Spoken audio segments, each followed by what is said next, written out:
dei partiti che hanno usato lo strumento del referendum in una maniera distorta, per cui i cittadini a un certo punto si sono stufati e, pur potendo usare un'arma come quella del referendum, che è un'arma democratica, però la pletora di referendum fatti, che poi hanno speso tanti di quei milioni di euro o miliardi che, se li mettessimo insieme, risanerebbero il deficit pubblico, appunto, no, si sposta un altro anno, state tranquilli. Il concetto è un altro.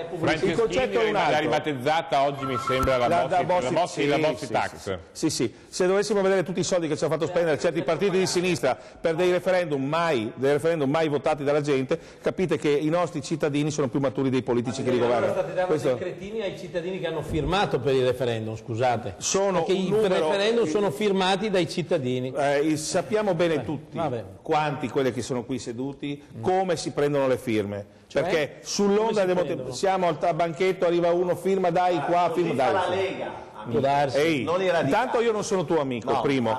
Mettiamoci chiaramente che io non sono. No, calma. Tuo amico, tu non fai di tutta la fascia. Tu hai speso, legale, come i radicali, non ti permetti di dare, hai speso centinaia di miliardi in cazzate, in referendum anche per fare la pipì sugli alberi, che sono stati sottratti alle casse dello Stato. Adesso hai fatto fallire l'istituto referendario con i tuoi comportamenti da radicale e adesso sta zitto.